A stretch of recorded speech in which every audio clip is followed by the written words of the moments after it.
a real life-changing time for me was when I was in high school. As a senior in my high school in Connecticut, there were 4 seniors who were chosen to do any project we wanted to.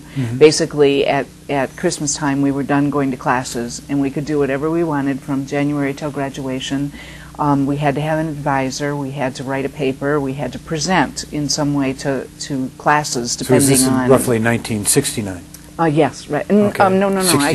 I graduated from high school in '66, so 65, 66. Okay. And I chose my project at the time, and it was politically correct at the time, was called Negro Alienation. And I basically read all the literature, like Richard Wright, and Fanon was my favorite.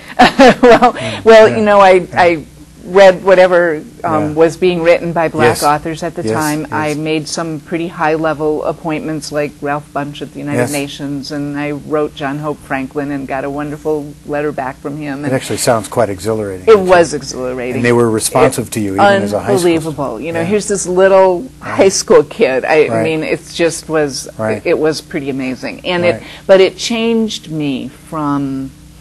I think I'd always been, I hope, I'd always been a fairly sensitive, kind of person, but it changed me from the family context of a really very conservative Republican, you know, it's okay if black people live next door to us as long as they clean up their yard. I mean, you could name any number of stereotypes.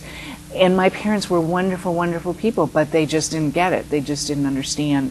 And we had an exchange with a school in Harlem, and I was one of the hosts in Connecticut. And